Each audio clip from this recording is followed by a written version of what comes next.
এত রাতে শব্দ করতেছে কি?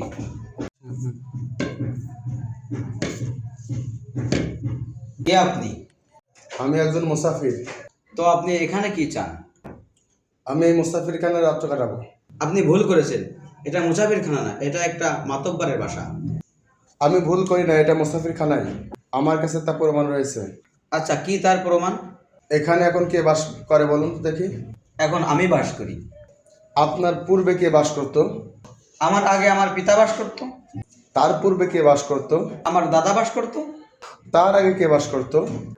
তার আগে আমার পরপিতামহ বাস করত। আপনার পরে কে বাস করবে বলুন? আমার সন্তান বাস করবে।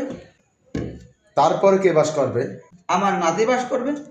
তাহলে দেখা যাচ্ছে কি এই বাসায় স্থায়ীভাবে কেউ বাস করছে না। একজন চলে যাচ্ছে, অন্যজন আসছে, কিছুদিন পর সেও চলে যাচ্ছে, আর একজন আসছে। কাজে এটা একটি মুসাফিরখানা। এই মহলটা সত্যি একটি মুসাফিরখানা। এখান থেকে একদিন আমাকেও বিদায় নিতে হবে। যদি চলেই যেতে হয় তাহলে এখনই যাই না কেন? যার কাছে যেতে হবে তাকে একটু সন্তুষ্ট করি। যেখানে যেতে হবে সেখানে কিভাবে থাকবো একটি প্রস্তুতি।